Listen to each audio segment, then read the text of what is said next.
Okay, so we have done some 5-tone scales, which is always useful.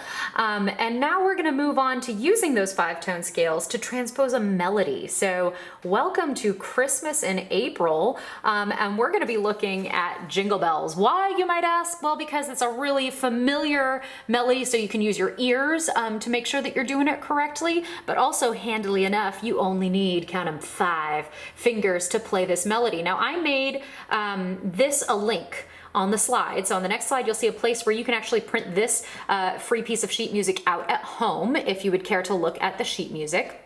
Or you can just use it on the slide. It's a picture on the slide that you can blow up and set next to your keyboard, and you can see it just fine. If you look really closely, see if I can get close enough here, you can see that the letter names, handily enough, are written in the middle of the note head.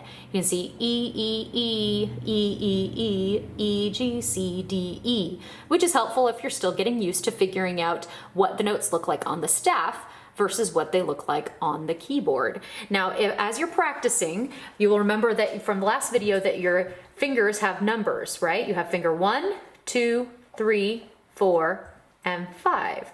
And if you start on the first note on this little sheet music, and I can't get this straight on the keyboard, there it is. If you start on finger 3, you should be good to go.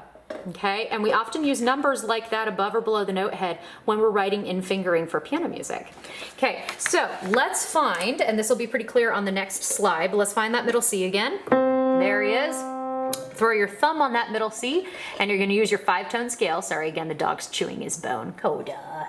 Anyway, so you'll find that middle C, and you've got this 5-tone scale that you should be pretty good at by now. All 5 of those notes, there they are.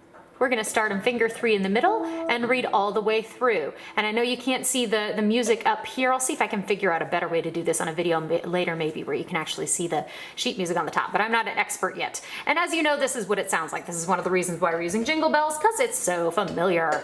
But it should sound something like this.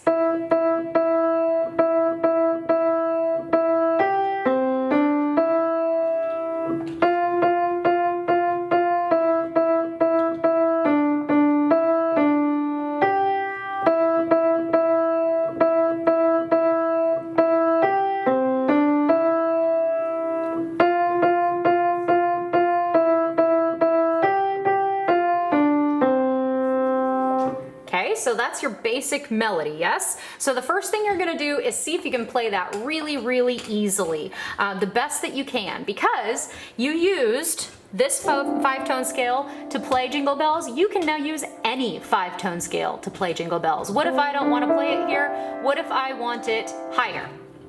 I want it up here.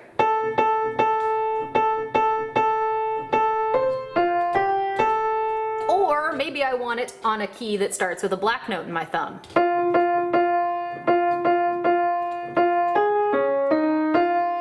Any one of those. Or maybe down here.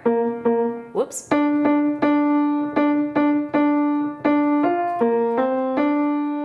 Right? So I'd like to see how many keys you can play Jingle Bells in this week. And by key, I just mean your thumb moved. Okay, we'll get more into key signatures next week. But see how many places you can move that around. Now, I put a little video on one of the next scales, and it's kind of more like video game style, where you see the little bars coming down across the top, kind of like Guitar Hero, if you old school video game people out there, where you have the keys on the bottom, and as the little colored bars come down this way, you play the notes that it says to play. And it's exactly the same as this. Okay, so use whatever you're most comfortable with, either the sheet music or that video, and you can get really, really good at playing the melody. There's also an optional video that would include what chords you could play in the left hand along with that melody.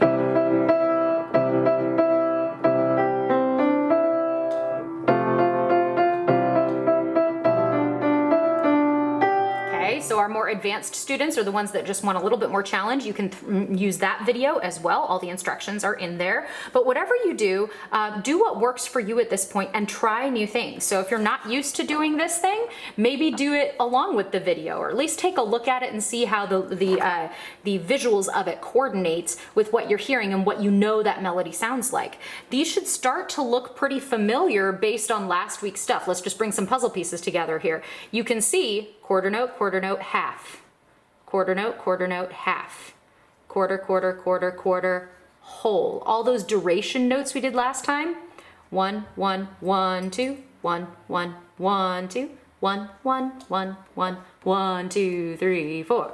Right? All those duration things that we talked about. You can see that this is an E, and you know exactly how to play it on the keyboard. All those little things are going to start coming together. You can also see the time signature, right? The top one, 4 beats per measure, quarter note gets a beat. All those things, if you're in music fundamentals, that should start looking really familiar. If you don't know those things, go back and check out those videos. They're really great to have around. So use a variety of ways, a variety of visuals, whether that's the sheet music or the video. See how many different ways you can play those Jingle Bells tunes in 5-tone scales. Now, lastly, the major scales and key signatures are coming next week, and we'll do full major scales, and we'll do a lot more on the staff next week. Last week and this week, we're doing a lot more by ear. Next week, we're doing a lot more on the staff and connecting what you know things should sound like with what they look like. So know that that's coming. Also, if as you're doing this, you're noticing things that just don't make sense to you, or you run into a problem starting on a particular note, you just can't make it sound right. Whatever the situation is, if you have questions or comments about the course, there's going to be a Google form, a link to a Google form on the last slide of this week's materials, and it basically just gives you a chance to type a message to me, and I'll collect those Google forms, and if I get them in time, I will do a little review video at the beginning of next week's materials and answer all the questions that you send in to me. Okay, so do the best you can this week with Jingle Bells with those 5-tone scales, and have a little fun.